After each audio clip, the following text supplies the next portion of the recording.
నాదత్తే కస్యచిత్ పాపం. పిల్లాడు అడిగాడు, నాన్న పాపం ఏమిటి, పుణ్యం ఏమిటి? పాపం చేసి కొంత పుణ్యం చేస్తే అకౌంట్ సెటిల్ అయిపోతుందా? దానికి పరమాత్మ చెప్తున్నాడు, తిరుమల వెళుతున్నాం, అడ్డదిడ్డంగా ఒక ఆయన ఏదో బాగా సంపాదించేశాడు. చాలామంది ఉంటారు ఇలాగే.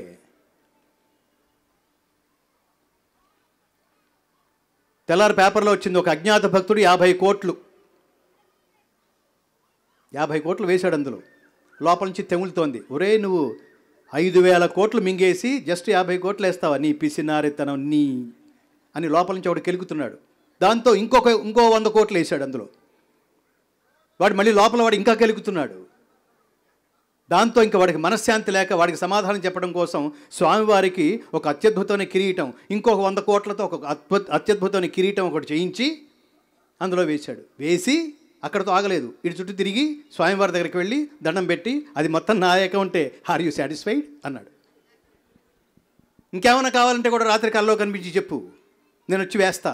ఏమిటి వాడేదో కరోనా టైంలో రూపాయి లేక ఫైనాన్షియల్ ప్రాబ్లమ్స్లో వాడు మునిగిపోయినట్టు, వీడేదో ఆదుకున్నట్టు. ఏమిటది?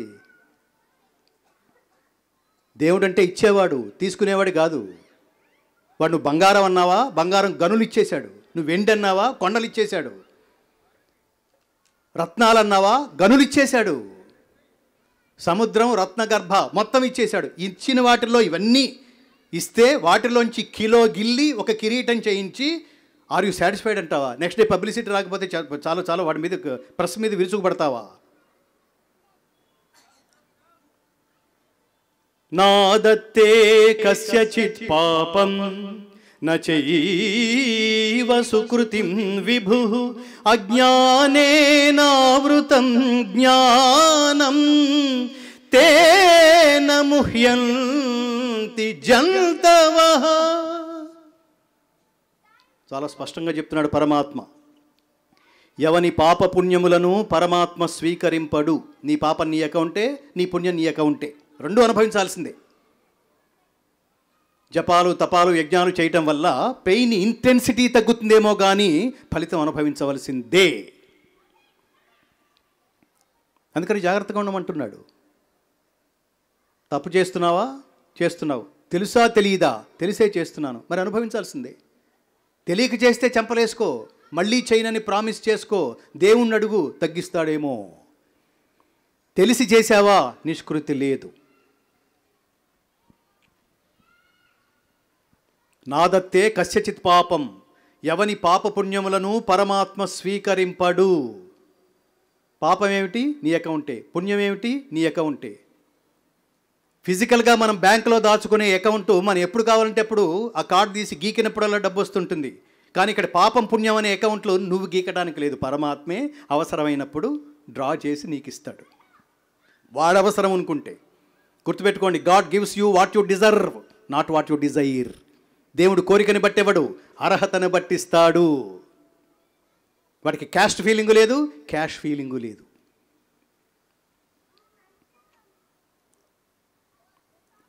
రోడ్డు మీద నడుచుకుంటూ వెళ్ళిపోతున్నాం, ఏదో ఆలోచిస్తున్నాం, ఏదో స్ట్రెస్ టెన్షను. అదే కదా, every target is like stress tension. ఎందుకంటే రిజల్ట్ గురించి ఆలోచిస్తున్నావు, అందుకనే టెన్షను. భగవద్గీత అది చెప్తుంది, రిజల్ట్ వాడికి వదిలేసాయి. కర్మణ్యేవాధికారస్తే మా ఫలేషు కదాచన మా కర్మ ఫలహేతుర్భూ మాతే సంగోస్తు అకర్మణి. డ్యూటీ చెయ్యి, అంతవరకే నీ అధికారం. దాని ఫలితం మీద నీది లేదు. ఫలితం ఎవరి చేతిలోనే ఉంది. పరీక్ష నువ్వు రాసావు, మార్కులు ఇంకెవడికో వేయాలి, దాని మీద నీకు అధికారం ఏమిటి? నాకు ఇన్ని మార్కులు వేయాల్సిందే, ఇన్ని రావాల్సిందే, రాకపోతే నేను 15 అంతస్తు మించి టపక్కు. ఏమిటది?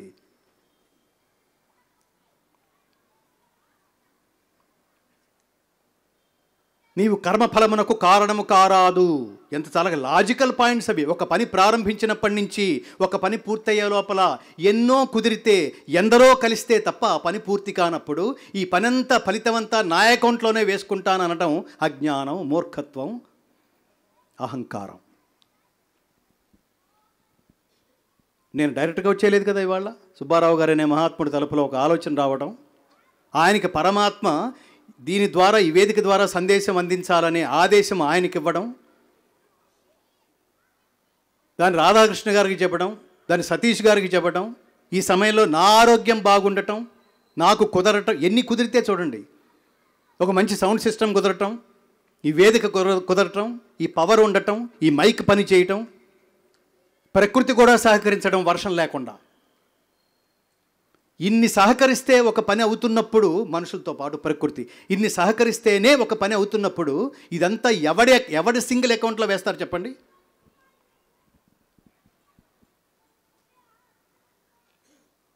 మా కర్మ ఫలహేతుర్భూ మాతే సంగోస్తు అకర్మణి. అంటే ఇప్పుడు ఇంత చేసి నా క్రెడిట్లోకి రానప్పుడు ఇంకా నేనెందుకు పని చేయాలి అనే విత్డ్రాయల్ టెండెన్సీ వద్దు, పనులు విరమించుకోవడం తగదు అంటున్నాడు. ఎలా ఉండాలట, పనిని ఎలా చేయాలట? పద్మపత్రమివాంభస, తామరాకును నీటి బిందువు అంటని రీతిగా పని చేస్తున్నాను, దాంతో నాకు అటాచ్మెంట్ ఏం లేదు, డ్యూటీ అంతే, ఆ పని జాగ్రత్తగా చేస్తానంతే, దాన్ని అతుక్కుపోయి చేయను. ఏ పని చేసినా ధర్మబద్ధంగా చెయ్యి, త్రికరణ శుద్ధిగా చెయ్యి, పని ఫలితం పరమాత్మదని భావించు, స్వార్థం మాని చెయ్యి, లోకహితం కోసం చెయ్యి. దాంతో అటాచ్మెంట్ లేకుండా చెయ్యి. ఇదే భగవద్గీత సారాంశం. భవబంధాలకి దూరంగా పనిని ఆచరించాలి. అసలు సాధ్యమైన ఇది అంటే సాధ్యమే. ఎప్పటికి సాధ్యం? ఆచరించడం స్టార్ట్ చేయండి ఈ రోజు నుంచే. బయలుదేరే ముందే అక్కడికి వెళ్తాను, ఆయన ఉంటాడు, ఏమవుతుందో, ఏమనుకుంటాడో, రియాక్ట్ అవుతాడేమో, దారంతా జర్నీ అంతా స్ట్రెస్సే. అక్కడికి వెళ్ళిన తర్వాత ఏమయ్యా బాగున్నావా, ఇవాళ ఈ పని చేయి, నేను అర్జెంటుగా ఊరు వెళ్ళాల్సి వస్తుంది అన్నాడు, ఫినిష్ అయిపోయింది. నువ్వు అనుకున్నంత ఏం జరగలేదు అక్కడ.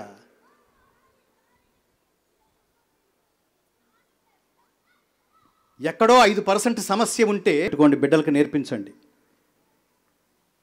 జై Sriram.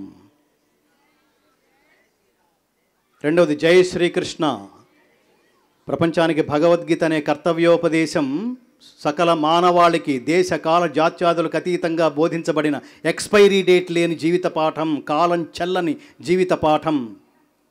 Edwin Arnold, Max Muller, Oppenheimer, Warren Hastings, Einstein, Aldous Huxley, David ఫరాలే, మేము రోజు చదువుకుంటున్నాం అంటున్న వాళ్ళ చేత, పాశ్చాత్యుల చేత అనిపించుకుంటున్న భగవద్గీత అమెరికాలో న్యూజెర్సీలో శాటన్ హాల్ యూనివర్సిటీలో MBA చదివే స్టూడెంట్లకి భగవద్గీత అనే కోర్స్ మ్యాండేటరీ మిత్రులారా. అది మన దేశం గొప్పతనం. ఆ కోర్సు పేరు ఏ జర్నీ ఆఫ్ ట్రాన్స్ఫర్మేషన్. ఆ కోర్సు పేరు ఏ జర్నీ ఆఫ్ ట్రాన్స్ఫర్మేషన్. ఉద్యోగం చేయడం ఎలా? మన తెలివితేటల్ని మన చదువుల్ని తెలివితేటలుగా మలుచుకుని దాన్ని ఉద్యోగం రూపంలో సంపాదించుకుని దాని ద్వారా బాగా డబ్బు సంపాదించుకుని సుఖపడడం ఎలా? ఇంత మాత్రమే మెటీరియలిస్టిక్ లైఫ్ ఉపయోగపడుతుంది. దాన్ని సద్వినియోగం చేయటం ఎలా? జీవితాన్ని సద్వినియోగం చేయటం ఎలా? ధర్మాన్ని సద్వినియోగం చేయటం ఎలా? ప్రపంచం చెప్పలేదు, భారతదేశం మాత్రమే చెప్పింది. అన్నీ చెయ్యి, ఇది వదిలిపెట్టకు. ప్రపంచం మొత్తం చూడు, నీ కన్నతల్లిని కన్నతండ్రిని మర్చిపోకు, నీ దేశాన్ని మర్చిపోకు. మాతృమూర్తిని, మాతృభాషని, మాతృదేశాన్ని, మాతృ సంస్కృతిని పూజించేవాడే నిజమైన అసలైన దేశభక్తుడు. ఇది బాధ్యత, ఇట్స్ రెస్పాన్సిబిలిటీ. మామూలుగా మనం పెళ్ళిళ్ళు చేసుకుంటే ఈ సినిమాల పుణ్యం అని ఒక మంత్రం బాగా పాపులర్ అయింది మిత్రులారా. మాంగళ్యం తంతునానేనా మమ జీవన హేతున. ఎంతసేపు మన ఏడు పదే మమ జీవన, నా జీవితం నా జీవితం నా జీవితం నా జీవితం.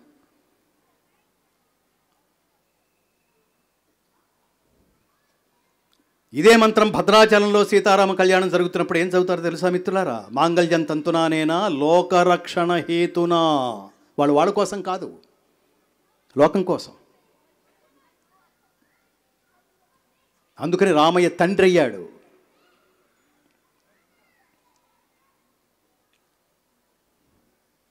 మీ నాన్నగారిని 3 కోరికలు కోరాను, 2 కోరికలు, భరతుడికి పట్టాభిషేకం, నీకు అరణ్యవాసం. మీ నాన్న యాక్సెప్ట్ చేశాడు, నువ్వు ఇంకా బయలుదేరచ్చు అంది కైకేయి. కైకేయి ద్వారా మనం నేర్చుకోవాల్సిన పాఠం, చెప్పుడు మాటలు వినొద్దు. మందర ద్వారా విని ఏమైంది? రామాయణంలో ప్రతి పాత్ర ఒక అత్యద్భుతమైన సందేశం అందిస్తుంది.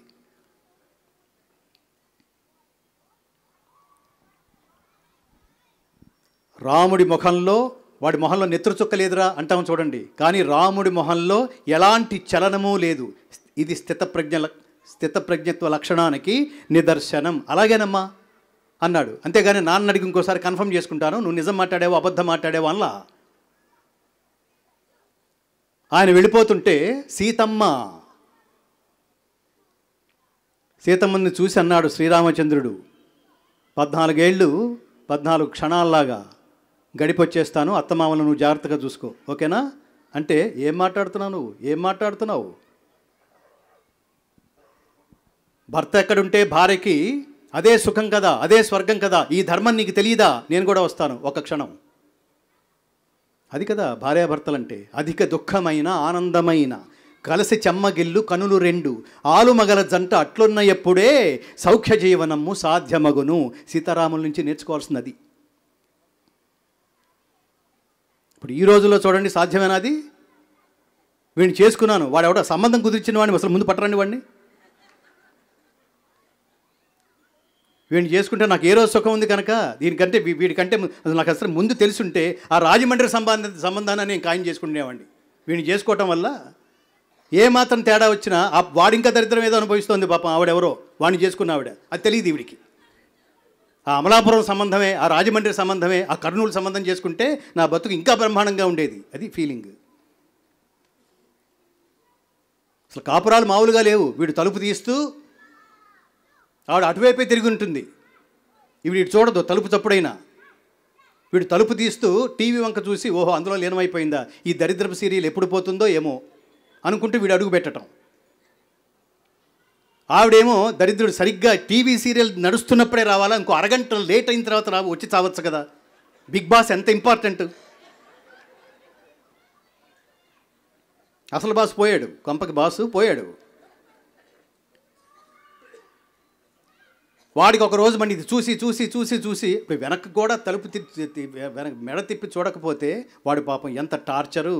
ఉదయం నుంచి సాయంత్రం వరకు ఆ ఫ్యామిలీని పోషించడానికి ఎన్ని అవమానాలో, ఎన్ని ప్లాస్టిక్ నవ్వులో, ఎంత టార్చరో, ఎంత టెన్షనో, ఎన్ని లక్ష్యాలో, ఎప్పుడు వస్తున్నాడో, ఎప్పుడు తింటున్నాడో. ఏమి బిగ్ బాస్ మోస్ట్ ఇంపార్టెంట్. వాడి కోపం వచ్చి అన్నట్టు వాడు ఈ దరిద్రపు సీరియల్ ఎప్పటికైపోతుంది అని. వెంటనే ఆవిడ చాలా కోపం వచ్చింది. నన్నేమైనా అనుగాని సీరియల్ అంటే మాత్రం అని వెంటనే అటు ఇటు చూసి పక్కన ఏదో చెంబు దొరికింది. ఆ చెంబు పెట్టి వాడి గుండె మీద ఒకటి వేసింది. వాడు కింద పడ్డాడు, కోమాలోకి వెళ్ళాడు, హాస్పిటల్లో ఉన్నాడు. తమిళనాడులో జరిగిన సంఘటన మిత్రులారా. ఇది రిలేషన్స్ ఇలా తగలడ్డాయి.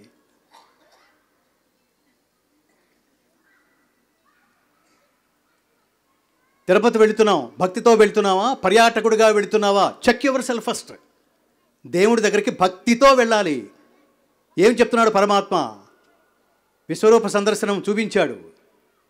చూపించినప్పుడు అడిగాడు, నిన్ను ఎలా చేరుకోవటం, నాకు కావాల్సిన క్వాలిఫికేషన్ ఏమిటి, మానవులకి కావాల్సిన అర్హతలు ఏమిటి నీ అనుగ్రహం పొందటానికి?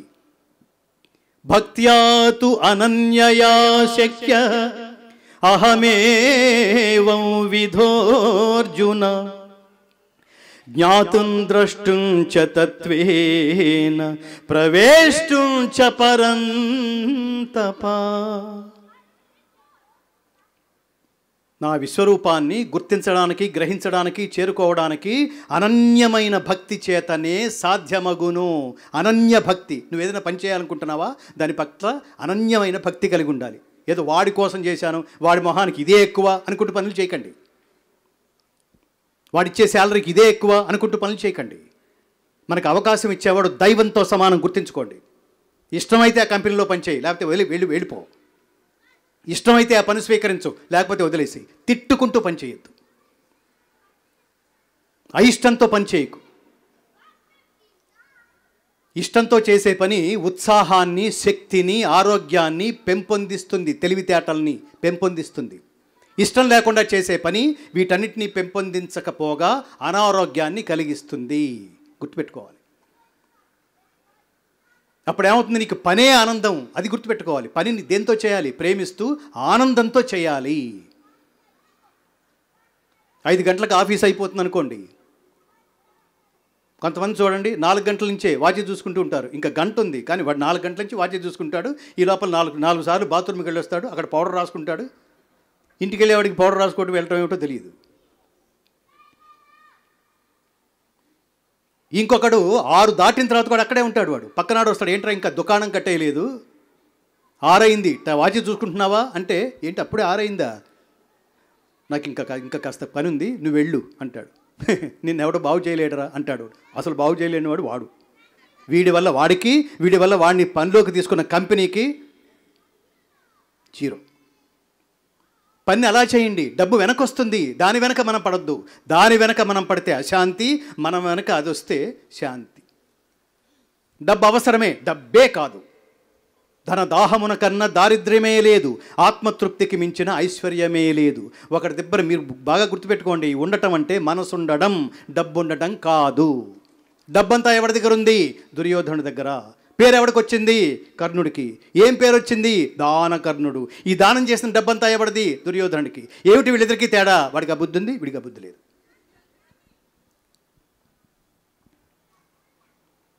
100 రూపాయలు దానం చేయాలనుకుంటే మీరు బిడ్డల చేత చేయించండి. వాడికి తెలుస్తుంది, మా నాన్న కష్టంలో, మా నాన్న 100 రూపాయలు సంపాదిస్తే అందులో 10 రూపాయలు తనది కాదు అనుకుంటున్నాడు, అది సమాజంది అనుకుంటున్నాడు, అది అన్నార్థులకు ఇస్తున్నాడు. వాడి పాత్ర ఎరిగి దానం చేస్తున్నాడు. డబ్బుంది కాబట్టి దానం చేయట్లా, వాడి స్థితి ఏమిటో తెలుసుకుని ఎంక్వైరీ చేసి మరీ దానం చేస్తున్నాడు. ఇవన్నీ చెప్తుంది భగవద్గీత. దాతవ్యమితి యద్దానం దీయతే అనుపకారిణే దేశే కాలే చ పాత్రే చ తద్దానం సాత్వికం స్మృతం. దానమిచ్చుట కర్తవ్యమని భావించవలెను. దేశకాల పాత్రముల నెరిగి ప్రత్యుపకారమును ఆశించకుండా చేసే దానము ఉత్తమ దానము. ఒకరి దగ్గర రూపాయి ఉండదు, కానీ కొన్ని లక్షలు మొబిలైజ్ చేసి ప్రపంచానికి ఎప్పుడు ఏదో ఒకటి చేస్తూనే ఉంటాడు ఆయన. ఒకరి దగ్గర చాలా డబ్బు ఉంది, రూపాయి బయటికి తీయడు. రోజు బ్యాంక్ అకౌంట్ చెక్ చేసుకుంటుంటాడు. ఒకసారి చెక్ చేసుకుంటూ ఒక రాత్రి, ఒక తెల్లవారుజామున అందరూ లేచారు, వీడు మాత్రం లేవలేక పోయాడు. ఇంకెందుకది? డబ్బుని సద్వినియోగం చేయకుండా కూడబెట్టి దొంగలకిస్తారో దొరలకిస్తారో ఒక మహాత్ముడు అంటాడు, తల్లి గర్భము నుండి ధనము తేడెవ్వడు, వెళ్ళిపోయేడి నాడు వెంటరాదు, లక్షాధికారైన లవణమన్నమే గాని మెరుగు బంగారము మృంగబోడు.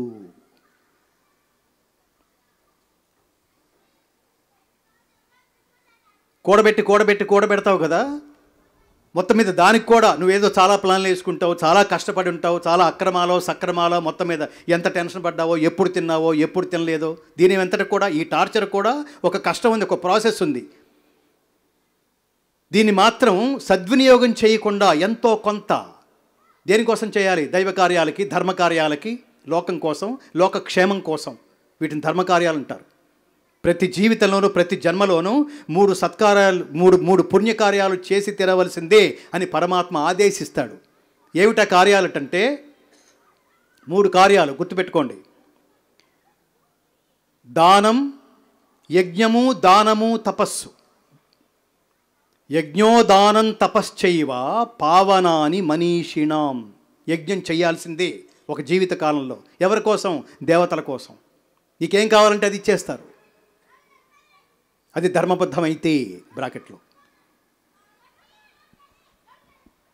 దానం ఆర్తులకి, తపస్సు పరమాత్మ అనుగ్రహం కోసం. ఈ 3 చేయటం వల్ల ఏం జరుగుతుంది అంటే పావనాని మనీషిణాం, మనిషి జన్మని పావనం చేస్తాయట. అందుకని ప్రతి వాడు తన జీవిత కాలంలో ఈ 3 పుణ్యకర్మలు చేయాల్సిందే. ఎన్ని పాఠాలు కృతజ్ఞత చెప్పండి. ఎన్ని పాఠాలు చెప్తున్నాడో చూడండి పరమాత్మ. ఒక జంతువుకి ఆహారం ఇచ్చేయండి, తినేస్తుంది, దాన్ని సంస్కరించుకోవడం వాటికి తెలియదు. కానీ మనకు ఆహారం పెడితే మనకేదో సంస్కారం ఉంది కదా, దాంతో ఏం చేయాలంటే, పరమాత్మ ఈరోజు నా నోట్లోకి 5 వేళ్ళు వెళ్ళడానికి నువ్వు చాలా సహకరించావు పరమాత్మ, నీ ఆశీస్సులు ఉన్నాయి, అందుకని ఫస్ట్ నీకు థ్యాంక్స్. నేను ఆనందంగా ఇవాళ అన్నం తినగలుగుతున్నాను. ఏ రకంగా కృతజ్ఞతలు చెప్పాలి?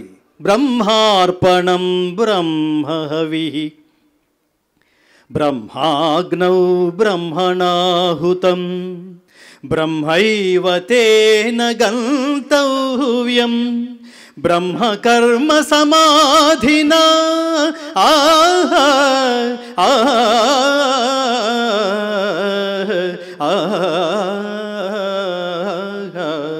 యజ్ఞపాత్రము బ్రహ్మము, హోమద్రవ్యము బ్రహ్మము, అగ్ని బ్రహ్మము, హోమము చేయువాడు బ్రహ్మము, బ్రహ్మకర్మ సమాధి చేత పొందదగు ఫలము కూడా బ్రహ్మమని ఏ తలంచవలయును.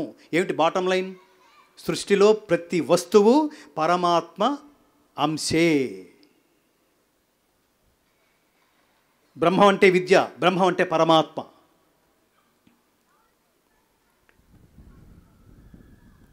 పరమాత్మని చేరుకోవడం కోసం పరమాత్మ వివరించిన విద్య పేరు అధ్యాత్మ విద్య. ఏమిటి దీని ఉత్కృష్టత? ఏమిటి దీని ప్రత్యేకత? విద్యలన్నిటిలో కంటే పరమశ్రేష్టమైనది, ఉత్కృష్టమైనది అధ్యాత్మ విద్య. చాలా పెద్ద పదం అనుకోకండి. అధ్యాత్మం అంటే ఆత్మ. ఆత్మ విద్య అంటే పరమాత్మ గురించి తెలుసుకోవడం. ఎందుకు తెలుసుకోవాలి. ఒకరితో ఫ్రెండ్షిప్ చేస్తున్నావు అంటే వాడి క్యారెక్టర్ ఏమిటో తెలుసుకుంటావు. నువ్వు తెలుసుకున్న తర్వాత వాడితో ఫ్రెండ్షిప్ చేస్తాం. వాడి క్యారెక్టర్ బాగా నచ్చితే ప్రపంచానికి వాడిని పరిచయం చేస్తాం. ఇప్పుడు ఏమంటాం? వాడిని స్నేహితుడు. ఇంకా పెరిగిపోతే వీడి నా అద్భుతమైన అవుట్లెట్ అని మీకు నమ్మకం కుదిరితే వీడి నా ఆత్మీయుడు, కాన్ఫిడెంట్ అని ప్రకటించి ప్రపంచానికి పరిచయం చేస్తాం. వీడొక్కడే నాకు అత్యంత ఆత్మీయుడండి అని ప్రకటిస్తాం. మిగతా జస్ట్ ఫ్రెండ్స్ అంటే. ఇంకొంతమంది పరిచయస్తులు అంతే, ఇంకొంతమంది రూమ్మేట్స్ అంతే, ఇంకొంతమంది క్లాస్మేట్లు అంతే, ఇంకొంతమంది క్లాస్మేట్లు అంతే. అందుకని స్పిరిచువల్ రియాలిటీ ఏమిటో తెలియాలి. నేను ఎప్పుడు చెప్తుంటాను, ఉదయం 8 గంటల లోపల స్పిరిచువాలిటీకి, రాత్రి 8 గంటలు దాటిన తర్వాత స్పిరిచువాలిటీకి తేడా ఉంది. దాని గురించి మనం మాట్లాడుకోవట్లేదు. Start the day with God, end the day with God, fill the day with God. This is the way to God. దేవుడంటే ఎవరు, దేవుడంటే ఏమిటి, వాడిని చేరుకోవటం ఎలా అనుకోవాలి కదా. ఒక జీవితంలో ఏది మన చేతిలో లేదు. కరోనా టైంలో వెళ్ళిపోయిన వాళ్ళందరూ విపరీతమైన, అసలు పాపం ఇమ్యూనిటీనే లేకపోలేదు. కరోనాలో బతికిపోయిన మనమందరం ఓవర్ ఇమ్యూనిటీ వల్ల బతికిపోలేదు. దైవానుగ్రహం అంతే. ఎందుకున్నామో ఇంకేదో ప్రయోజనం ఉంది, అది తెలుసుకోవాలి. ఇంకేదో ప్రయోజనం ఉంది, అందుకని చావు దాకా, అంచుల దాకా వెళ్ళొచ్చి కూడా మనం ఉన్నాము అంటే, no, we have to start from now itself doing good things to the people. లోకానికి ఏదో చేద్దాం. జ్ఞానం లేనివాడు మళ్ళీ మావులే, అంతకుముందు ఎలా ఉన్నాడో తర్వాత కూడా అలాగే ఉంటాడు. అతి దుర్మార్గం ఏమిటంటే, మానవత్వం విశ్వరూపం చూపించి కనిపించిన ఆపదలో ఉన్న ప్రతివాణ్ణి ఆదుకోవలసిన కరోనా సమయంలో వ్యాపారాలు, వ్యవహారాలు, వ్యక్తులు మొత్తం, సమాజం మొత్తం దాదాపుగా సర్వనాశనం అయిపోయి శవాలు కుప్పలు కుప్పలుగా, బళ్ళు బళ్ళుగా లేచేసి వెళ్ళిపోతున్న టైంలో వాళ్ళతో కూడా ఆడుకుంది మెడిసిన్ అనే వ్యవస్థ. ఎంత దారుణమో చూడండి. డాక్టర్స్ గొప్పవాళ్ళు, కానీ వ్యవస్థలు చూడండి ఎన్ని కోట్లు. ఈ ఇంజెక్షన్ ఇంతకి నువ్వు కొంటేనే తప్ప, ₹1,00,000 కట్టు, 6 లక్షలు కట్టు, బెడ్ ఒక్కటే ఉంది, క్యూలో పందెం, బ్లాక్మెయిలింగ్. ఎలా సంపాదించేశారు చూడండి. మిగులుతుందా ఇది? అలా సంపాదించింది మిగులుతుందా ఇది? అలా సంపాదించడం వల్లే ఇవాళ ఇంత దారుణమైన స్థితిలో ఉన్నాను అని తెలుసుకోవడానికి కూడా జ్ఞానం ఉండాలి మిత్రులారా. జన్మ మృత్యు జరా వ్యాధి దుఃఖ దోషాను దర్శనం భగవద్గీత చెప్తుంది. జన్మ మృత్యు జరా, ముసలితనం, వ్యాధి, దుఃఖం, ఇలాంటి వాటినన్నింటినీ గుర్తించడము, గ్రహించటమే జ్ఞానము. నేను ఎందుకు పుట్టాను తెలుసుకోవటం జ్ఞానం. ఎందుకోసం పుట్టాను తెలుసుకోవటం జ్ఞానం. ఈ వార్ధక్యం ఏమిటి, ఇందులో వచ్చే ఈ వార్ధక్యం ద్వారా నేను పొందుతున్న ఈ క్షోభ ఏమిటి తెలుసుకోవడం జ్ఞానం. కనీసం ఒక జన్మలో ప్రారంభిస్తే తర్వాత జన్మలో అయినా ఈ కర్మ మొదలవుతుంది. ఈ కర్మ ఇక్కడి నుంచి కంటిన్యూ అవుతుంది. జీవితం కూడా సినిమానే మిత్రులారా. సినిమా ఇంటర్వెల్ ఎక్కడైతే ఆగిపోయిందో సెకండ్ హాఫ్ అక్కడి నుంచి మొదలవుతుంది. జీవితం కూడా అంతే, జన్మ కూడా అంతే. ఈ జన్మలో ఎక్కడైతే మీరు ఆపేశారో తర్వాత జన్మ అక్కడి నుంచి ప్రారంభమవుతుంది. అది చెప్తున్నాడు పరమాత్మ భగవద్గీతలో. అంతకాలే చ మామేవ స్మరన్ ముక్త్వా కలేబరం యప్రయాతి సమద్భావం యాతి నాస్త్యత్ర సంశయః.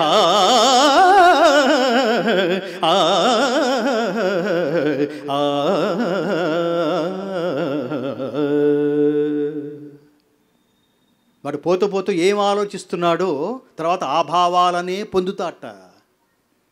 యో యో యాం యాం తనుం భక్తః శ్రద్ధయార్చితుమిచ్చతి తస్య తస్యాచలాం శ్రద్ధాం తామేవ విదధామ్యహం. ఎందుకు నీ దేవతలు? ఎందుకు ఇంతమందిని ప్రార్థించటం? సర్వదేవ నమస్కారః కేశవం ప్రతిగచ్చతి. ఏ ఏ భక్తుడు ఏ ఏ దేవతా స్వరూపాలని అర్చించగోరుతున్నాడో వాడికి ఆ దేవతల పట్ల స్థిరమైన శ్రద్ధను నేను ప్రసాదిస్తున్నాను. అలా ప్రసాదించిన ఆ భక్తితో అతడు ఆ దేవతలను ఆరాధించి నా అనుగ్రహం వల్ల ఆ దేవతల ద్వారా తన అభీష్టాలను నెరవేర్చుకుంటున్నాడు. ఎవరిని దండం పెట్టినా నేనే అన్నాడు పరమాత్మ. ఎంత క్లారిటీ ఉంది! ఒక మతం ఏమని చెప్తుందో చూడండి. అన్య దేవతల్ని ఆరాధించే వాళ్ళని రాళ్లతో కొట్టి చంపండి. అది ఆ మతానికి ఉన్న వైశాల్యం. తెలుసుకుందాం మన మతం, మన ధర్మం. దీన్నే మతం అంటే. ఈ ధర్మం గొప్పతనం ఏంటో తెలుసుకుంటే ఈ కన్వర్షన్ ఉండవు మిత్రులారా. కన్వర్షన్ అంటే తల్లిని మార్చడం అని అర్థం. మతం తల్లి లాంటిది. మన సనాతన ధర్మం కాపాడుకోవాలంటే పక్కింట్లో ఏం జరుగుతుందో కూడా తెలుసుకోండి. దరిద్రం బిగ్ బాస్ నుంచే చాలా తొంగి చూసి ఎన్ని తెలుసుకుంటున్నామో, వాళ్ళిద్దరు కొట్టుకుంటుంటే ఎంత ఆనందపడుతున్నామో. ఎవడెవడు మతాలు మారిపోతున్నాడో చూడండి. వాడికి ఏదో ఉపదేశం చేయండి. మన తల్లి గొప్పతనం ఏమిటో చెప్పడానికి ప్రయత్నించండి. లేకపోతే టార్గెట్తో పనిచేస్తున్న వాళ్ళ ఉచ్చులో పడి కొన్ని జిల్లాలు మాయమైపోతున్నాయి మిత్రులారా. ఇది మన బాధ్యత. గుర్తించండి, గ్రహించండి, ఆపండి. నీ తల్లి ఇంత గొప్పదిరా అని చెప్పండి. మిగతా మతాలు ఈ స్థితిలో ఉన్నాయిరా అని చెప్పండి. స్వామి వివేకానందని ఆయన ఉపన్యాసం అంతా అయిన తర్వాత మార్గరెట్ అనే ఒక ఆవిడ ఆయన దగ్గరకు వచ్చి, స్వామి నేను నా పేరు మార్చేసుకుని మీ దేశం వచ్చి మీ దేశ ప్రజలకి సేవ చేస్తాను తండ్రి. ఆవిడ పేరు సిస్టర్ నివేదిత. ఆయన అన్నాడు, నేను చెప్పింది ఇంతవరకు చెప్పింది చివరికి రామాయణంతో అన్న తర్వాత సీత ఏమవుతుంది అన్నట్టు నేను చెప్పిందంతా విని నీకు ఇది అర్థమైందా? నేను మతం మార్చడానికి వచ్చానా? నువ్వేంటి క్రిస్టియన్వా? అయితే బీ ఏ బెటర్ క్రిస్టియన్, అది చెప్పడానికి వచ్చా. నువ్వు ముస్లింవా? ముస్లిమ్స్ అందరూ నిన్ను గుర్తుపెట్టుకునే స్థాయిలో ఎదుగు, అది చెప్పడానికి వచ్చా. నా మతం, నా ధర్మం అది చెప్తోంది. నువ్వు ఎక్కడైతే ఉన్నావో నీ చుట్టుపక్కల వాళ్ళకి సేవ చేయి చాలు. ఈ మా దేశానికి వచ్చి సేవ చేయాల్సిన అవసరం లేదు. కానీ వినలేదు ఆవిడ. ఆయనతోనే వచ్చింది, ఈ దేశానికి సేవ చేసింది. ఆవిడ పేరుతో అనేక స్కూల్స్ కూడా ఉన్నాయి, కాలేజెస్ ఉన్నాయి.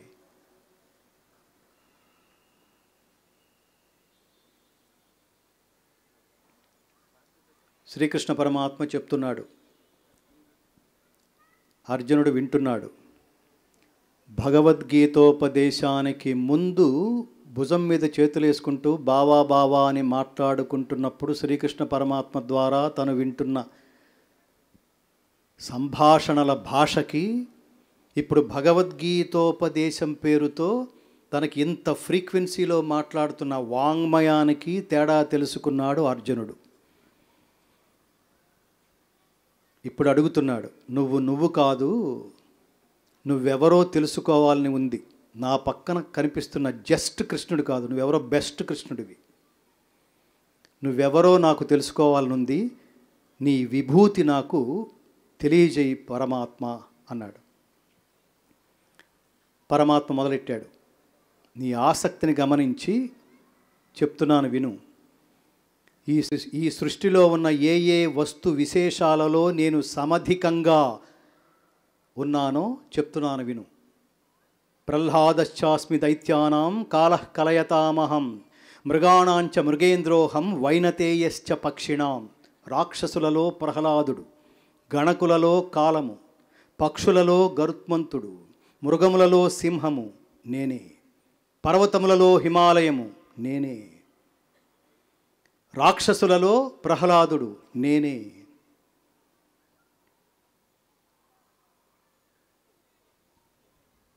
ఇంకొక విషయం కూడా తెలుసుకో అర్జున, పాండవులలో నీవును నేనే అన్నాడు. వృష్ణివంశజులలో వాసుదేవుడు, మునులలో శాస్త్రార్థముల నిరింగిన శుక్రాచార్యుడు, కవులలో ఋషులలో వేదవ్యాసుడు, పాండవులలో అర్జున నీవును నేనే. వణికిపోయాడు అర్జునుడు. ఏంటి, నేనే పరమాత్మను అంటున్నాడా? పరమాత్మ అంశ నాలో ఇంతగా ఉందా? అలా అన్నావు కదా పరమాత్మ, నాకేంటో ఒళ్ళంతా పులకరించేస్తోంది, గగురుపాటు కలుగుతోంది, ఏంటో బాధ వస్తోంది, నువ్వెవరో నాకు చూపిస్తావా అన్నాడు. మామూలుగా చూడడానికి ఇదేదో 3D సినిమా కాదురా, దానికి కూడా కళ్ళజోడు కావాల్సి వస్తుంది. నువ్వు నన్ను చూడాలంటే ఈ చర్మచక్షువులు చాలవు. దివ్యం దదామితే చక్షు పశ్యమే యోగమైశ్వరం. నీకు దివ్య చక్షువుల్ని ప్రసాదిస్తున్నాను, ఇప్పుడు ఈశ్వరీయమైన నా యోగ శక్తి కన్నులారా దర్శింపు అని ప్రారంభించాడు. విశ్వరూపం ప్రారంభమైంది. ఇంతింతై వటుడింతయై మరియు దానింతై నభోవీధిపైనంతై తోయద మండలాగ్రమ విశ్వరూప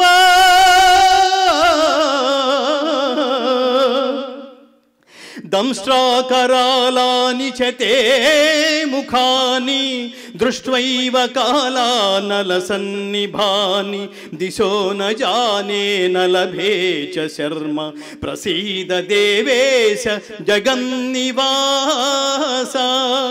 జగన్నివాస. దేవా, ఎల్ల దేవతలు ఎల్ల ప్రాణులు, కమలాసనుడైన ప్రజాపతియగు బ్రహ్మదేవుడు, సమస్త ఋషులు, వాసుకి మొదలుగా గల దివ్య సర్పములు నీ యందు నాకు గోచరమగుచున్నవి. విశ్వేశ్వర విశ్వరూప, అట్లయ్యూ నీ ఆకారమును ఆదిమధ్యాంతములను గుర్తింపజాలకున్నాను. కోరలచే భయంకరములై ప్రళయాగ్ని సమానములైన నీ ముఖములను చూచుట వలన నాకు దిక్కులు తెలియకున్నవి. దేవేశ, సుఖమును పొందజాలకున్నాను. జగన్నివాస, శాంతిని పొందజాలకున్నాను. ప్రసన్నుడవు కమ్ము. ఓ మహాత్మా, నీవు ఆదిదేవుడవు, పురాణ పురుషుడవు, ఈ జగత్తునకు పరమాశ్రయుడవు, సర్వజ్ఞుడవు, సర్వవేద్యుడవు, పరమధాముడవు, విశ్వవ్యాపివి. ఓ మహాత్మా, వాయువు, యముడు, అగ్ని, వరుణుడు, చంద్రుడు, ప్రజాపతి, ప్రపితామహుడును నీవే. నీవే, నీకు సహస్ర వందనములు, మరల మరల వందనములు. వందనములు పరమాత్మా, వందనములు.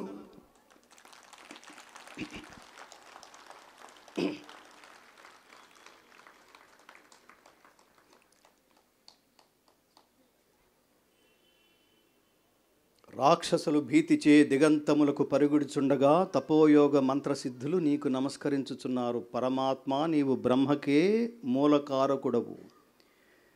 నీకు సిద్ధులు నమస్కరించక ఎట్లుందురు?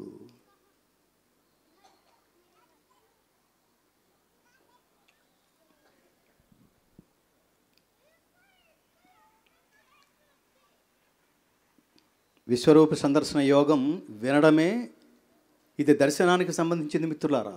మిగతావన్నీ ఉపదేశాలకు సంబంధించినవి. మోస్ట్ పవర్ఫుల్ చాప్టర్, అత్యంత శక్తివంతమైన అధ్యాయం భగవద్గీతలో విశ్వరూప సందర్శన యోగం.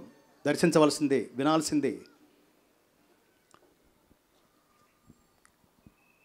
అచ్యుతా, నీ మహిమను గుర్తింపజాలక నిన్ను నా సఖునిగా ఎంచి చనువు చేత ఓ కృష్ణ, ఓ యాదవ, ఓ మిత్రమా అని పొరబాటును అలక్ష్యముగా సంబోధించియుంటిని. విహార శయ్యాసన భోజన సమయములలో గాని, ఏకాంతమున గాని, అన్యుల సమక్షమున గాని పరిహాసము కొరకు నిన్ను కించపరిచియున్నచో ఆ అపరాధములన్నింటినీ క్షమింపుము. ఓ అప్రమేయ, నా అపరాధములన్నింటినీ క్షమించుము. తలుచుకుంటున్నాడు ఎంత విశ్వరూపి అయిన పరమాత్ముణ్ణి. గతంలో ఏ రకంగా నేను సంబోధించానో, ఏం పిచ్చి మాటలు మాట్లాడానో ఫ్లాష్ బ్యాక్ వెళ్ళిపోయాడు. పుత్రుని అపరాధములను తండ్రి వలెను, మిత్రుని అపరాధములను మిత్రుని వలెను, ప్రేయసి అపరాధములను ప్రియుని వలెను నా అపరాధములన్నింటినీ క్షమింపుము. ఏంటి ఉగ్రరూపం? దివ్య చక్షువులు ఇస్తేనే నేను చూడలేకపోతున్నాను. ఏంటి దీని పరమార్థం అంటే, పరమాత్మ అంటున్నాడు, కాలోస్మి లోకక్షయకృత్ ప్రవృద్ధో లోకాన్ సమాహర్తుమిహ ప్రవృత్తః ఋతే త్వా న భవిష్యంతి సర్వే ఏవ స్థితాః ప్రత్యనీకేషు యోధాః. అర్జునా, నేను ఈ లోకములను తుదముట్టించుటకై విజృంభించిన మహాకాలుడను. ఇప్పుడు ఈ లోకములను సంహరించుటకై పూనుకొనియున్నాను. కావున నీవు యుద్ధము చేయకున్నను శత్రు సైన్యమునందున్న వీరులెవ్వరునూ బ్రతుకజాలరు. ఇప్పటికే ద్రోణ భీష్మ జయద్రథ కర్ణాది యోధ వీరులు నాచే సంహరింపబడిరి. మిగిలిన శత్రువీరులను నీవు సంహరించుము. ఓ పరంతపా లెమ్ము, శత్రువులను జయించి కీర్తిని బడసి సర్వసమృద్ధమైన రాజ్యమును అనుభవించుము. వీరందరూ నాచే మునుపే సంహరించబడిరి. నీవు నిమిత్తమాత్రుడవు కమ్ము. మనిషి చేయవలసిన డ్యూటీస్ ఎలా చేయాలో చెప్తున్నాడు. నిమిత్తమాత్రుడివై చెయ్యి, నో అటాచ్మెంట్. యుద్ధం నువ్వు కోరుకుంటే రాలా, అంత జోదం నడిచింది. అన్నేళ్ళు అరణ్యవాసం చేశారు, 1 ఏడు అజ్ఞాతవాసం చేశారు. ఇంత చేసి వెనక్కి తిరిగి వచ్చిన తర్వాత మీ రాజ్యం మీకు ఇస్తా అన్నారు, కానీ వాడు ఇవ్వనన్నాడు. అప్పుడు కదా మొదలెట్టింది. అయినా జరగలేదు. యుద్ధం వల్ల ఇంత జరుగుతుందని మధ్యలో రాయబారాలు నడిచినాయి. మనుషుల ద్వారా సంజయ్ రాయబారం మధ్యలో నడిచింది.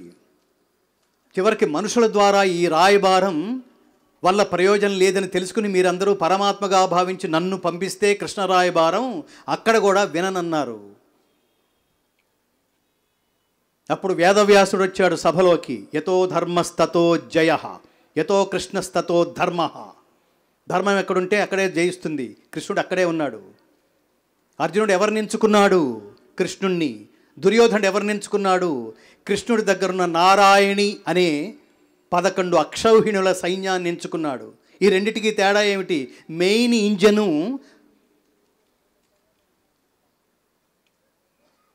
అర్జునుడు పట్టుకెళ్ళాడు, ఖాళీ పెట్టెలు దుర్యోధనుడు పట్టుకెళ్ళాడు. చూసారా? పరమాత్మ మధ్యలో ఉన్నాడు. అటు పక్కన పరమాత్మని గుర్తించిన అర్జునుడు ఉన్నాడు. ఇటు పరమాత్మని గారడీవాడుగా మాత్రమే చూసిన దుర్యోధనుడు ఉన్నాడు. ఎవరిని నమ్ముకుంటే ఏం జరిగిందో భగవద్గీత చెప్తుంది, మహాభారతం చెప్తుంది. మహాభారతానికి 2 కళ్ళు లాంటివి. ఒకటి విష్ణు సహస్రనామము, రెండవది భగవద్గీత. లౌకికమైన ప్రయోజనాల్ని ఆశించే వాళ్ళు విష్ణు సహస్రనామాన్ని, మోక్షగాములు భగవద్గీతని ఆశ్రయిస్తారని మహాత్ములు చెప్తారు.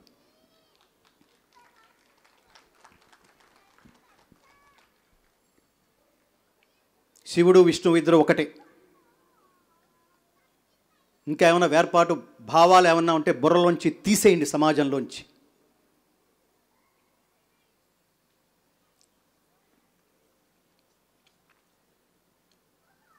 అక్కడక్కడ వింటూ ఉంటాం విష్ణువు వేరు శివుడు వేరు అంటే. అసలు ఈ ఇద్దరు ఒకటేనని తెలిసేంతవరకు వాళ్ళకి జ్ఞానం రాదని అర్థం. దురదృష్టకరమైన స్థితి. శివాయ విష్ణురూపాయ శివరూపాయ విష్ణవే. శివశ్చ హృదయం విష్ణు, విష్ణోశ్చ హృదయం శివ. రామనామానికి శక్తి ఎంత ఉందో తెలుసా? పార్వతి శ్రీరామ రామ రామేతి ఈ మంత్రం ఉపదేశిస్తున్నాను జపించు అని పరమేశ్వరుడు పార్వతికి ఉపదేశించాడు. రమే రామే మనోరమే సహస్రనామ తత్తుల్యం రామనామ వరాననే. రుద్రాణం శంకరశ్చాస్మి విత్తేశో యక్షరక్షస. భగవద్గీతలో విభూతి యోగంలో రుద్ర శబ్దం లేకపోతే భగవద్గీత పూర్తి కాదు. ఉపదేశించిన వాడెవడు? నారాయణ విష్ణు స్వరూపుడైన శ్రీకృష్ణ పరమాత్మ. ఎవరిని ప్రస్తావించాడు? శివుడు, రుద్రుడు. ఒకటా కాదా?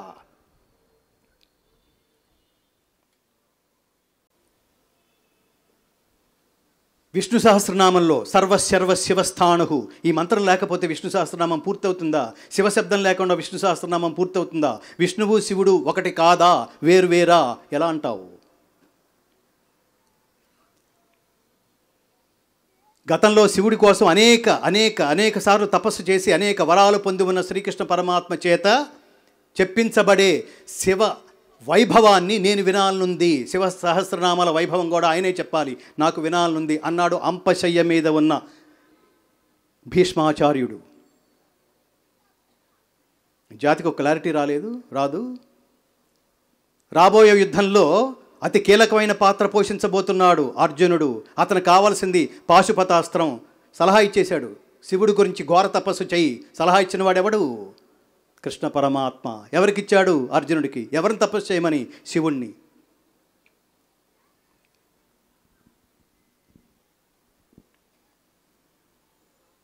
సినిమా హీరోల్లాగానే హీరోలందరూ ఒకటే, ఫ్యాన్స్ ఎందుకు కొట్టుకు చావడం?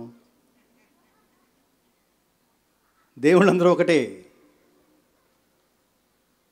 వాళ్ళకేం క్యాస్ట్ ఫీలింగ్లు ఏమి ఉండవు. శక్తులు అవి. కనెక్ట్ అయిపో, తపస్సు ద్వారా కనెక్ట్ అయిపో. ఏ శక్తిని కనెక్ట్ అయితే దాని తాలూకు శక్తి నీకు లభిస్తుంది.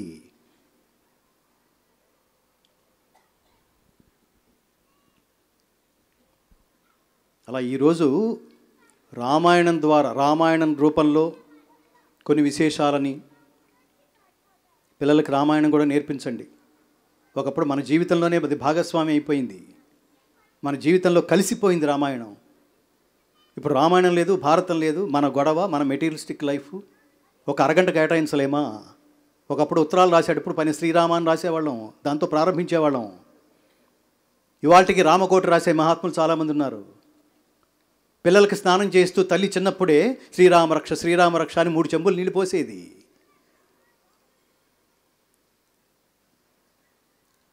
వాడికి అన్నం పెడుతూ చిన్ని నా బొజ్జకి శ్రీరామరక్ష అని బొజ్జ నిమిరేది. చెప్పిన పని బాగా చేస్తే రాముడు మంచి బాలుడు అని రాముని ప్రస్తావించేవాళ్ళు. చివరికి 2 స్నేహితులు కొట్టుకుని విడిపోతున్నప్పుడు కూడా నీకు నాకు రామ్ రామ్ అనేసేవాళ్ళు. ఎన్ని రూపాల్లో రాముని తలుచుకునేవాళ్ళమో. ఏమిటి ఇప్పుడు ఇది? భారతదేశానికి మళ్ళీ మనం ఆధ్యాత్మిక వైభవాన్ని సృజించాలంటే ప్రతి ఒక్కడు ఆధ్యాత్మికతకి దగ్గరగా ఉండి తీరవలసిందే. తల్లిదండ్రులారా, మీకు నమస్కారాలు చేస్తూ మీ పిల్లల్ని ఆధ్యాత్మిక మార్గంలో నడిపించండి, వాళ్ళకి తెలియజేయండి. దీని సారాంశం ఇదిరా, దీనివల్ల ఎన్ని కష్టాలు ఎదురొచ్చినా మీరు చూడండి. ఔరంగజేబు ఏం చేశాడు? అధికారంలోకి రావడానికి సోదరులను చంపేశాడు, తండ్రిని కూడా చంపేశాడు. మరి ఇక్కడ తెల్లారి పట్టాభిషేకం అయితే శ్రీరాముని గెట్అవుట్ అంటే తల్లి ఏం చేయాలి? ఆయన కూడా నాకు హంసతూలికా తల్పాలు, కట్టిక బండ, అరణ్యాలు మొత్తం ఒకటే, స్థితప్రజ్ఞత. నువ్వేం చెప్తే అది చేస్తానన్నా, నువ్వు ఏం చెప్తే అది చేస్తానన్నా. వీడు వెళ్ళిపోయాడు, నెక్స్ట్ సీట్ నాదే అనుకోలే భరతుడు. నీ పాదుకలకు పట్టాభిషేకం చేస్తాను, అవి రాజ్యం వెళ్తాయి, మేమందరూ సైనికుల్లా పనిచేస్తాం. ఏంటి అసలు వాత్సల్యం అది? ఆస్తుల కోసం తండ్రులను చంపేసే రోజులు చూస్తున్నాం, ఆస్తుల కోసం కొట్టుకుని విడిపోయే సోదరులను చూస్తున్నాం. ఏం నేర్చుకోవాలి అక్కడి నుంచి? ఎందుకు బతికుంది రామాయణం ఈ రోజు వరకు? ఇందుకు కదా. ఆదర్శవంతమైన జీవితం గడపాలంటే రామాయణం చదవాలి. ఉన్నతమైన కుటుంబ వ్యవస్థని మనం తీర్చిదిద్దుకోవాలంటే వీళ్ళందరికీ టచ్లో ఉండాలి. అమ్మా నాన్ని దూరం చేసి ఏమిట్రా నీ ప్రైవసీ తగలయ్యని.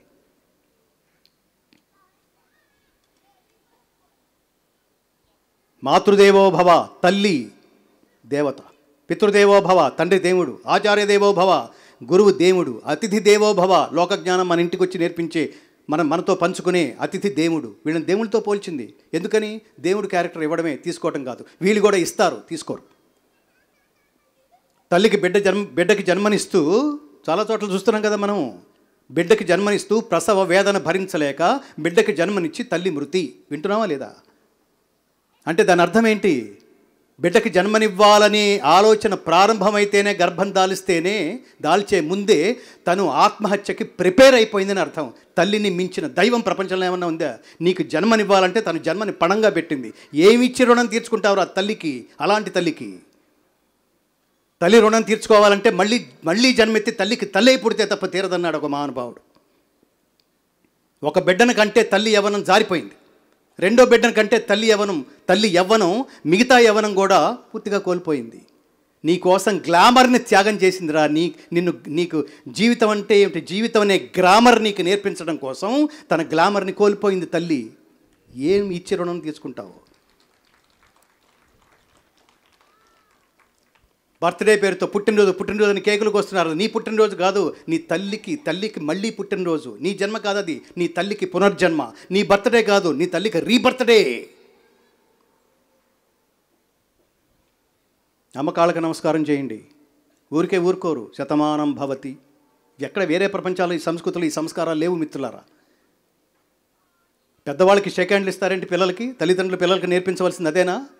షేక్ హ్యాండ్లు ఎవరెవరికి ఇస్తారు? సమౌజ్జీకి ఇవ్వాలి, స్నేహితులకి ఇవ్వాలి. చిన్నపిల్లలు పెద్దవాళ్ళకి ఇవ్వడం ఏమిటి? గురువుకి షేక్ హ్యాండ్ ఇవ్వడం ఏంటి? గురువుని వీడేళ్ళి కావలించుకోవడం ఏంటి? వాడికి ప్రీతి అయితే, గురువుకి మక్కువ కలిగితే, ప్రీతి కలిగితే తను చెప్పింది యథాతథంగా గ్రహించి ఆచరించగలిగే జ్ఞానం విద్యార్థికి ఉంటే అర్జునుడిలాగా అక్కడ శ్రీకృష్ణ పరమాత్మ జగద్గురువు, ఇక్కడ అర్జునుడు ఉత్తమ శిష్యుడు. ఒకటి రకంగా చెప్తే ఇంకో రకంగా అర్థమయ్యే శిష్యుడు కాదు. ఏం చెప్తున్నాడో దాన్ని యథార్థంగా గ్రహించి ఆచరించగలిగే సవ్య సాచి అర్జునుడు. మామూలువాడు కాదు. జీవితంలో ప్రతివాడు అర్జునుడిలాగా బతకాలి. పితృదేవో భవ, ఎప్పుడు తిన్నాడో తెలియదు, ఎప్పుడు తింటున్నాడో తెలియదు, ఎన్ని అవమానాలో తెలియదు, అలా సంపాదించాడు. తనకేదో చాలా కోరికలు ఉన్నాయి, అన్నీ పోస్ట్పోన్ చేసేసుకున్నాడు. ఎందుకని? తెల్లారులేస్తే 5 లక్షల ఫీజు కట్టాలి నాన్న అన్నాడు ముందు నిలబడి. మొత్తం త్యాగమే జీవితం అంతా. ఏమి సుఖపడ్డాడు? ఇప్పటికీ నడుస్తూనే ఉన్నాడు, ఆటోలో తిరుగుతూనే ఉన్నాడు.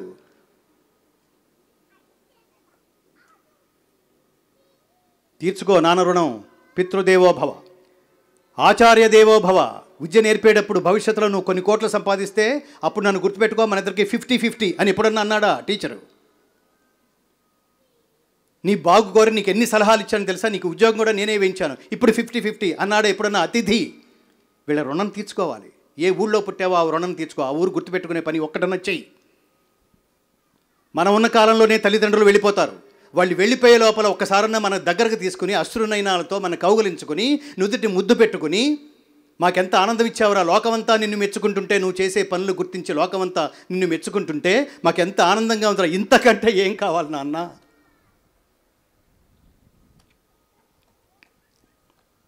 అని తల్లిదండ్రులు మనల్ని మెచ్చుకునేట్టుగా నువ్వు గిఫ్ట్ ఇవ్వగలిగితే that should be the best gift to your parents. అంతే తప్ప ఇవాళ మార్కెట్లో iPhone 24 Max ఉంది కాబట్టి నన్ను బాగా కష్టపడి కన్నావు కదా అమ్మా, ఎవరో చెప్పాడు మొన్న ఒక ఆయన, ఇంత కష్టపడ్డావట, అందుకని ఇప్పుడు ఈ iPhone తీసుకో, ఇదే గిఫ్ట్ అంటే ఏమంటుంది ఆవిడ? నీకోసం ప్రాణత్యాగం చేస్తే iPhone గిఫ్ట్ ఇస్తారో? Useless fellow. కడుపు కట్టుకుని సంపాదించిందంతా నీకే అన్నాడు నాన్న. వాడికి ఏమిస్తావు? ఆ తండ్రికి ఏమిస్తావు? నువ్వు ఫ్లాట్లు ఇస్తే, భవంతులు కట్టిస్తే సరిపోయిందా? వాడు ఆనందిస్తాడా? నువ్వు ఎక్కడన్నా సంతోషంగా ఉన్నానా, సుఖంగా ఉండాలన్నా? ఈ మధ్య నువ్వు కొంచెం స్ట్రెస్ ఎక్కువైతున్నట్టు అనిపిస్తోంది, తగ్గించుకోనన్నా, కొంచెం యోగా చేయనా అన్నా, నీ లైఫ్ టైం పెంచుకో. తల్లిదండ్రులు ఇంతే కదా, ఎప్పుడు మాట్లాడేది ఇదే కదా, నీ క్షేమం నీ క్షేమం నీ క్షేమం. ఆయన యోగక్షేమం వహామ్యహం, వీళ్ళు పుత్రక్షేమం వహామ్యహం. ఈ జీవిత పాఠం పిల్లలకు అందాలి. భగవద్గీత అదేదో రిటైర్మెంట్ సబ్జెక్ట్ కాదు. 70 ఏళ్ళు వచ్చినాయి, అప్పుడు ఏదో కుదరలేదు. చాలామంది అంటారు అది ఈ సబ్జెక్ట్ ఇప్పుడు సబ్జెక్ట్ కాదు నాన్న, అదేదో నేను రిటైర్మెంట్కి ప్లాన్ చేస్తున్నాను. రేపు ఉంటే కదా నువ్వు రిటైర్మెంట్కి ప్లాన్ చేసేది, రేపు ఉండాలి కదా నువ్వు. తెల్లారితే అందరితో పాటు లేవాలి కదా. ఎలా పోస్ట్పోన్ చేస్తావు? Most essential subject on this globe is Bhagavad Gita.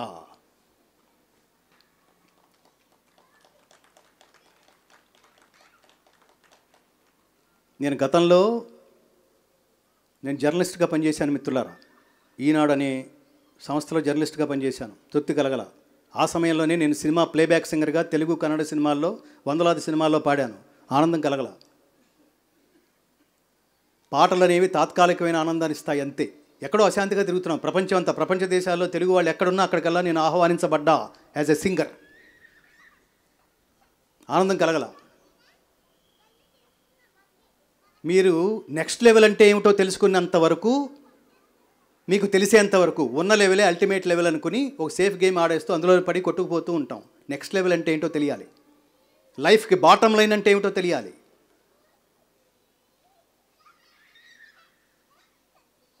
మన శరీరం పడిపోయిన సమయంలో చుట్టుపక్కల ఉన్న వాళ్ళు మన గురించి ఏం మాట్లాడుకుంటున్నారో that should be that is our character. వాళ్ళు ఫీల్ అవ్వాలి, we miss you sir really, మీ ప్లేస్ని ఎవరు రీప్లేస్ చేయలేరు అని అనిపించుకుంటున్నావా లేదా? అది జీవిత ప్రారంభ దశలోనే ఆలోచించాలి. దానికోసమే పుట్టాడు.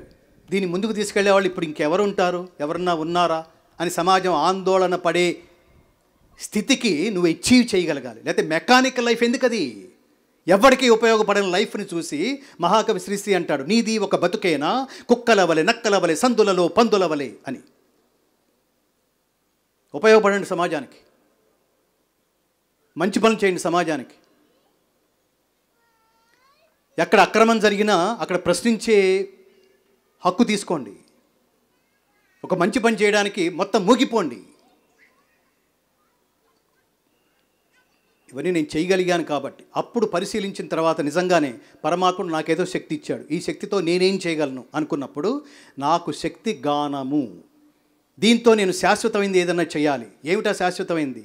అప్పుడు రీసెర్చ్లో మహాత్ముల అనుగ్రహం వల్ల, గుర్తుపెట్టుకోండి, ఇప్పుడు మీరు విజయం సాధించారంటే అది మీ ప్రజ్ఞ కాదు, మన ప్రజ్ఞ కాదు, మన తల్లిదండ్రుల ఆశీస్సులు, వాళ్ళ తల్లిదండ్రుల తపస్సు వల్ల మనం ఇప్పుడు చేసే పనులకి విజయం చేకూరుతుంది. ఇది గుర్తుపెట్టుకోండి. మీరు చేసిన సత్ఫలితాల ఫలితం మీ పిల్లలకి సంక్రమిస్తుంది. వాళ్ళు మంచి పనులు చేస్తే వాళ్ళ పిల్లలకి. అలా నా తల్లిదండ్రుల అనుగ్రహం వల్ల, వాళ్ళ తల్లిదండ్రుల అనుగ్రహం వల్ల నాకు స్ఫురించింది, ఈ ప్రపంచంలో అసలు ముందు మనుషుల ఐడియాలజీ మారాలి. మార్చడానికి ఒకే ఒక్క సబ్జెక్ట్, ఈ ప్రపంచంలో ఒకే ఒక్క పాఠం భగవద్గీత. దాన్ని ఈరోజు వరకు, మొన్నటి వరకు భగవద్గీతలో ఉన్న 700 శ్లోకాలని మీరు కళ్ళు మూసుకుని వింటుంటే దర్శిస్తున్న అనుభూతి కలిగించే సౌండ్ టెక్నాలజీలో తాత్పర్య సహితంగా రికార్డ్ చేసిన వాడు ఈ భూమి మీద పుట్టలేదు, దీన్ని ప్రపంచానికి అందించలేదు. అందులో కొంత ప్రయత్నం చేసిన మహాత్ముడు ఘంటసాల వెంకటేశ్వరరావు గారు. భగవద్గీతలో ఉండే 700 శ్లోకాలలో 106 శ్లోకాలు ఆయన భక్తి రసోత్కృష్టంగా గానం చేశాడు. ఆ స్ఫూర్తి తీసుకుని అసలు ఈ దేశంలో భగవద్గీతని గాన పద్ధతిలో సంగీతబద్ధంగా ప్రపంచానికి పరిచయం చేసిన వాడు తెలుగువాడు, దాన్ని పూర్తి చేసి ప్రపంచానికి అంకితం చేసేవాడు కూడా తెలుగువాడే అయి ఉండాలి అనే స్ఫూర్తిని ఘంటసాల గారి నుంచి స్వీకరించి దీని ఇంకా నెక్స్ట్ లెవెల్లోకి తీసుకువెళ్ళాలి. అప్పట్లో ఒక రికార్డ్ లాగా చేశారంతే 4 ఇన్స్ట్రుమెంట్స్లతో. ఇప్పుడు భారతదేశంలో ఉన్న ఎన్ని ఇన్స్ట్రుమెంట్స్ భగవద్గీత అనే సబ్జెక్ట్కి నప్పుతాయో, అది బాంబే నుంచి, కలకత్తా నుంచి, చెన్నై నుంచి ఆ ఇన్స్ట్రుమెంట్స్ అన్నీ తెప్పించి ఒక సినిమాకి రికార్డింగ్ చేస్తే ఎలా ఉంటుందో దర్శనీయంగా వింటుంటే దర్శిస్తున్న అనుభూతి కలిగించాలి. ఎంతమంది హిందువులకి భగవద్గీత ఇచ్చినా చదవటలేదు. మీరు ఇచ్చారు, నేను మొహమాటానికి తీసుకున్నా, నేను చదివే టైం లేదు, చదవడానికి ఉపక్రమిస్తే అర్థం కావటల్లా. అందుకని పూజ గదిలో పడేసి, భగవద్గీత మీ ఇంట్లో ఉందా? ఉంది. ఎక్కడుంది? అటు చూపిస్తున్నాడు పూజ గదిలోకి, దండం పెట్టుకుని వెళ్ళిపోతున్నాడు. భగవద్గీత పూజ గదిలో పెట్టుకుని భద్రపరిచి దండం పెట్టుకుని వెళ్ళే గ్రంథం కాదు, చదివి అర్థం చేసుకుని ఆచరించవలసిన గ్రంథం. భగవద్గీత ఆచరణ గ్రంథము, పఠనా గ్రంథం కాదు. ఎలాగో ప్రయత్నపూర్వకంగా వీడు చదవటం లేదు అని అనిపించి ఇది మొత్తం రికార్డ్ చేయాలంటే జీవితం మొత్తం దీనికే పణంగా పెట్టాలి అని డిసైడ్ అయిపోయాం. నాకేం కోట్లు లేవు, వెనకాల ఆస్తులు లేవు, అంతస్తులు లేవు, ఎకరాలు లేవు, ఫ్లాట్లు లేవు, బ్యాంక్ బ్యాలెన్స్ లేదు, లక్ష్యం మాత్రమే ఉంది. ఎలా వస్తాయో తెలియదు, ఎంత అవుతుందో తెలియదు, ఎంతకాలం పడుతుందో తెలియదు. 9 సంవత్సరాల కాలం దాన్ని రికార్డ్ చేయడానికి 9 కోట్ల రూపాయల ప్రాజెక్టు, చేతిలో 13,000తో ప్రారంభించిన ఈ ప్రాజెక్టు 9 కోట్ల రూపాయలతో ముగిసింది. ఎలా వచ్చింది? వాడున్నాడు. మిరకిల్స్ జరిగినాయి. నీకోసం ఆలోచించు, దేవుడు ఆలోచించి మరీ ఇస్తాడు. నీకోసం అడిగితే దేవుడు ఆలోచించి అర్హత ఉంటే ఇస్తాడు, లేకపోతే లేదు. ఎన్నిసార్లు అడిగినా ఇవ్వలేదు, వాళ్ళు లేడురా అనే స్టేట్మెంట్ కూడా ఇచ్చేస్తాం.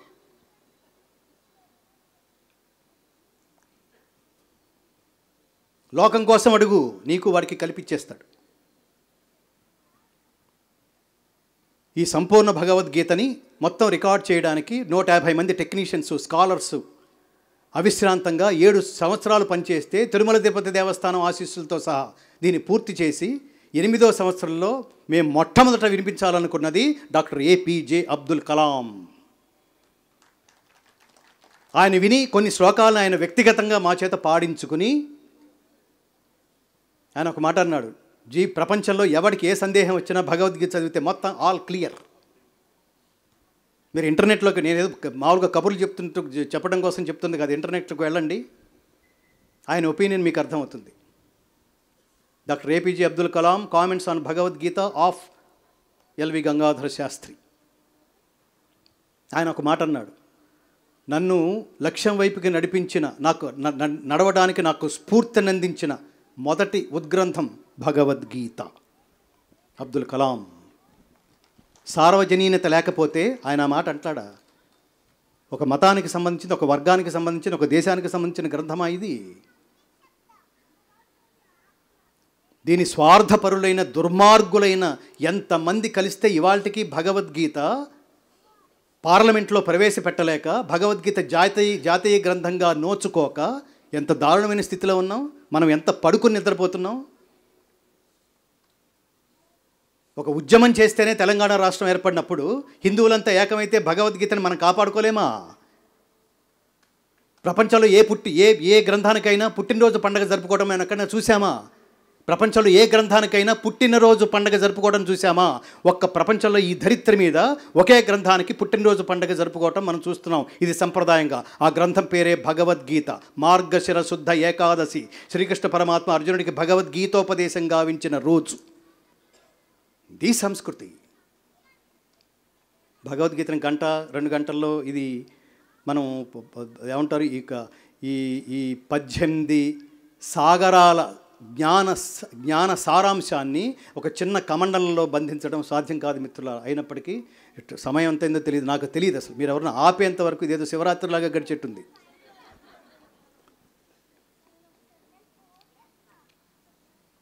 భగవద్గీత ఫౌండేషన్ అనే ఛత్రం నుంచి ప్రస్తుతం తెలుగు భగవద్గీత మీరు వినాలనుకున్న వాళ్ళు భగవద్గీత foundation.org సైట్కి వెళ్ళి మీరు సబ్స్క్రైబ్ చేసుకుని వినొచ్చు. అంతా కలిపి 20-30 రూపాయలు దొరుకుతుంది. అది ఇట్ గోస్ టు ఫౌండేషన్. అది మాకేం వర్కౌట్ అయ్యే ప్రాజెక్ట్ కాదు. రెండోది మీకు మేము నివేదించదలుచుకుంది, ప్రస్తుతం భగవద్గీత కేవలం భారతీయుల సొత్తు మాత్రమే కాదు, ప్రపంచ మానవాళికి బోధించింది. అందుకని దీన్ని ఇంగ్లీష్లోకి ట్రాన్స్లేట్ చేసి అతి త్వరలో దీన్ని అమెరికా అధ్యక్షుడి చేతుల మీద కానీ లేదా యూకే ప్రధానమంత్రి చేతుల మీద కానీ దీన్ని విడుదల చేయడానికి సంకల్పిస్తున్నాం. దీనికి స్పాన్సర్స్ని ఆహ్వానిస్తున్నాం.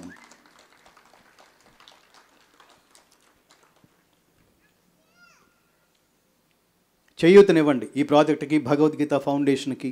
ఆసక్తి ఉన్నవాళ్ళు ప్రపంచంలో ఎంతో ఖర్చు పెడుతూ ఉంటాం. ఒక దశ వరకు పెడితే దాన్ని ఖర్చు అంటాం, దాన్ని నెక్స్ట్ లెవెల్కి వెళ్తే దాన్ని తగలేయటం అంటాం. ఇవాళ ఖర్చు పెట్టడం లేదు, లగ్జరీ కోసం పోతే దాన్ని తగలేయటం, అవసరం కోసం పెడితే దాన్ని ఖర్చు అంటాం. మహానుభావులు ఎవరన్నా ఉంటే వాళ్ళని ముందుకు తెప్పించండి. భగవద్గీత ఫౌండేషన్కి 80G స్టేటస్ ఉంది. 80G అంటే అందరికీ తెలిసిందే, ఇన్కమ్ ట్యాక్స్ ఎగ్జంప్షన్ స్టేటస్. ఇతర దేశాల నుంచి చేయాలనుకున్నా కూడా దీనికి FCRA పరిస్థితి ఉంది. కానీ స్టిల్ ఆర్థికంగా మేము చాలా సమస్యలు ఎదుర్కొంటున్నాం. ఒక ప్రాజెక్ట్ కూడా ముందుకు తీసుకువెళ్ళే పరిస్థితి లేక ఆర్థికంగా. Please support. మన కోసం కాదు, లోకం కోసమే. ఇవాళ జనరేషన్ వినాలంటే ఖచ్చితంగా ఇంగ్లీష్లో చెప్పాల్సి వస్తుంది. ఇది ఇంకా దురదృష్టం. కృష్ణం వందే జగద్గురం ఏం ట్రాన్స్లేట్ చేస్తాం దాన్ని ఇంగ్లీష్లో రాసుకుని పిల్లలు కృష్ణం వండే జగద్గురు అని చదువుతున్నారు. ఇదో కర్మ. వాడు వండే జగద్గురు కాదురా, లైఫ్ టైం జగద్గురు అని చెప్పాల్సి వస్తుంది. ధర్మం ఏం ట్రాన్స్లేట్ చేస్తావు? కర్మ ఏం ట్రాన్స్లేట్ చేస్తావు? కాళ్ళకి మట్టెలు ఏం ట్రాన్స్లేట్ చేస్తావు? మంగళసూత్రం ఏం ట్రాన్స్లేట్ చేస్తావు?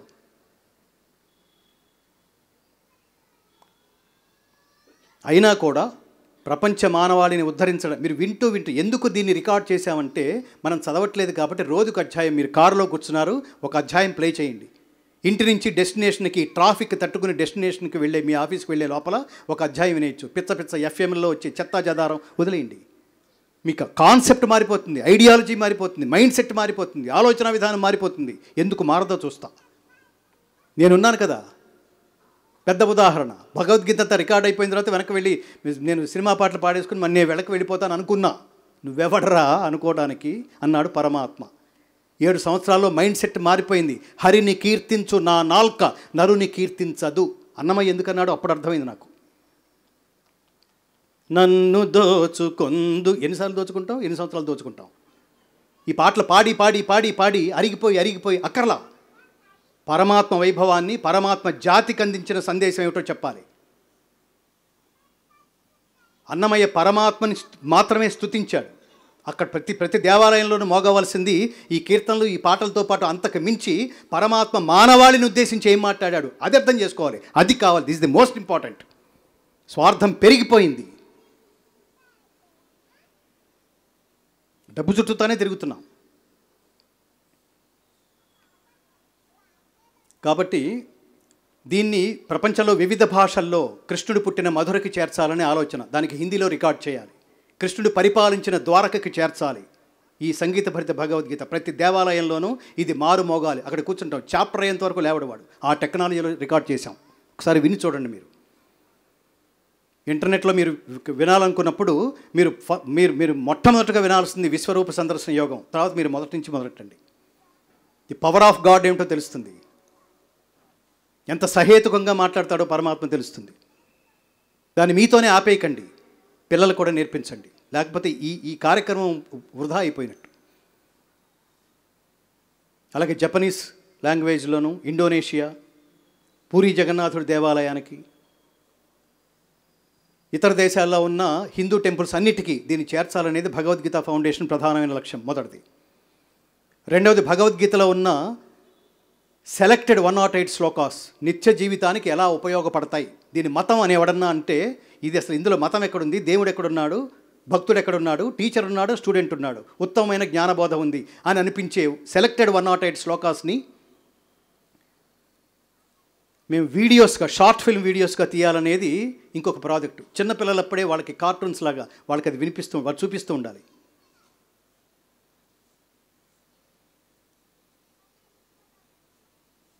ఫైనల్గా ఏమిటంటే, ప్రపంచం అత్యధిక ప్రాంతం అజ్ఞానాంధకారంలో ఉన్న సమయంలో భగవద్గీత పేరుతో జీవన కర్తవ్య బోధని ప్రపంచానికి అందించిన శ్రీకృష్ణ పరమాత్మకి దేవాలయం, ఆయన బోధించిన జీవిత పాఠమైన భగవద్గీతకి విద్యాలయం, బడి గుడి. This hour ultimate concept of Bhagavad Gita foundation in 108 acres. ఇవన్నీ ప్లానింగ్స్.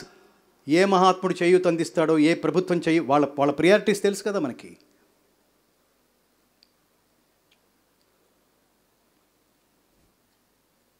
సో మీలో ఉన్న మహాత్ముల్లో ఎవరన్నా మనుష్యాణం సహస్రేషు కశ్చిత్ యతతి సిద్ధయ్య అంటాడు. కోట్ల మందిలో మీరు ఎన్ని ఉపన్యాసాలైనా చెప్పండి, చప్పట్లు కొట్టి వెళ్ళిపోయే వాళ్ళ పర్సంటేజ్ ఎప్పుడు ఒకటి ఉంటుంది.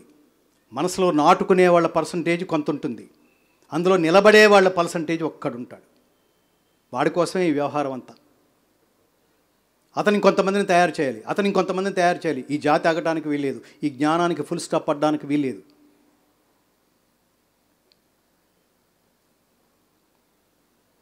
కాబట్టి ఈ వివరాలని ఫౌండేషన్కి సహాయం చేయాలనుకునే వాళ్ళకి వాళ్ళు పొందాలనుకున్న వివరాలని మాకు తెలియచేయచ్చు, మాకు ఫోన్ ద్వారా తెలియచేయచ్చు, మా మిత్రుల ద్వారా తెలియచేయచ్చు.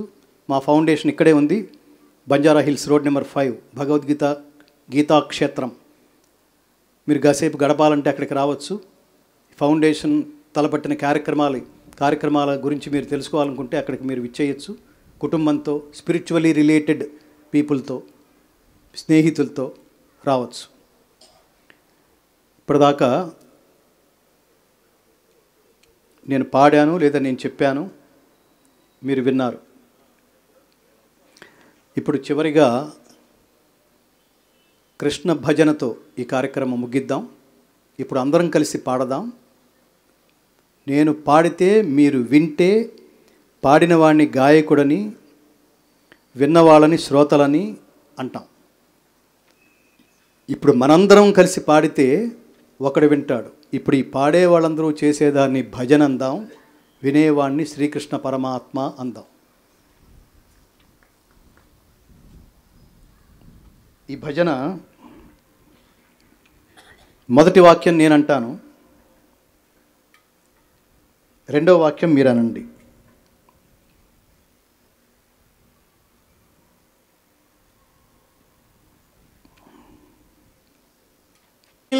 కృష్ణ హరి అని నేనంటాను. గోపాల జై జై అని మీరు అనాలి. రాధారమణ హరి నేనంట. గోపాల జై జై మీరనండి. పాండురంగ హరి గోపాల జై జై. నారాయణ హరి. సూపర్. అంతకంటే బాగా పాడకండే, ఎందుకంటే నాకు మళ్ళీ అసూయ వచ్చేస్తుంది. మా ఫ్లాట్స్లో ఉన్న వాళ్ళే మీకంటే అద్భుతంగా పాడుతున్నారండి, నెక్స్ట్ ఇయర్ మీరు వద్దు, మా వాళ్ళతోనే సరిపెట్టుకుంటామనే ప్రమాదం ఉంది. సర్వోపనిషదో గావో దోగ్ధా గోపాలనందన పార్థో వత్స సుధీర్భోక్తా దుగ్ధం గీతామృతం మహత్. ఉపనిషత్తులన్నీ గోవులు. గోపాలనందనుడైన శ్రీకృష్ణ పరమాత్మ పాలు పితుకువాడు. అర్జునుడు లేగదూడ. మహత్తరమగు గీతామృతము పాలు. సద్బుద్ధి కల జిజ్ఞాసువులే ఆ గీతామృతాన్ని త్రాగేవారు. మీకు పరమాత్మ ఆయుష్, ఆరోగ్యం, సంపద, ఐశ్వర్యం, విజయం, స్థిరమైన నీతి ఇలాగే ఇచ్చి కాచి ప్రసాదించి రక్షించుగాక అని చెబుతూ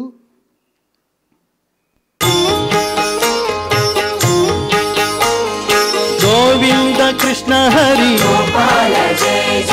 రాధారమణ హరి నారాయణ హరి పాండురంగ హరి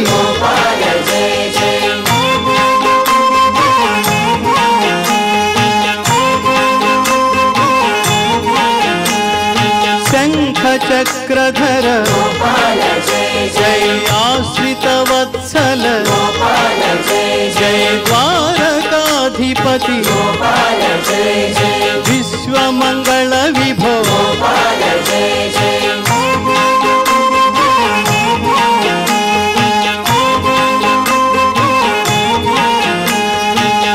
శ్రీవత్సాంకిత జయ శ్రీకౌస్తుభధర జయ గోవర్ధన గిరిధర జయ గోకుల పాలక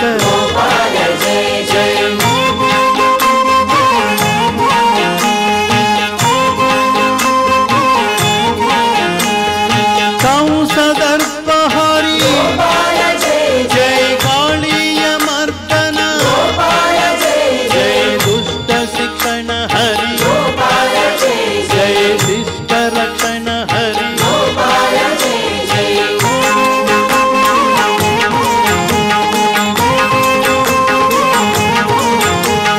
జగదాధార కలుష విదూర యదుకుల తిలక ఆనందకారక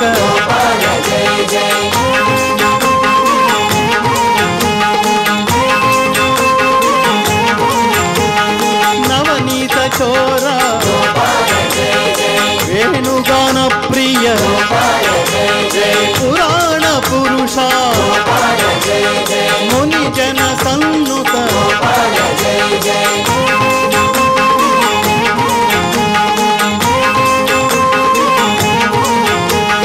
దుఃఖ విమోచన జయ ఆనంద నందన జయ జ్ఞాన ప్రదాయక జయ మోక్ష ప్రదాయక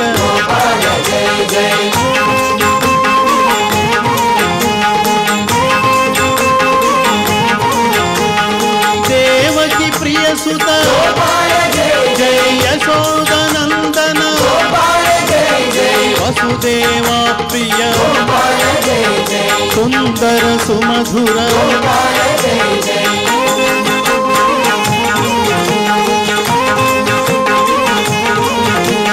గీతాచార్య హరి జయ కరుణా సాగర జయ మకర కుండలధర బృందావనచారి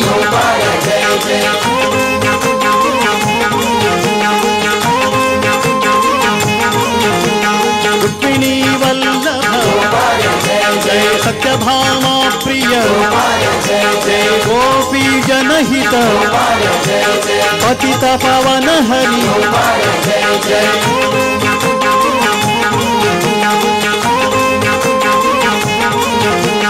హరే రామ రామ రామ హరే హరే హరే కృష్ణ కృష్ణ కృష్ణ హరే హరే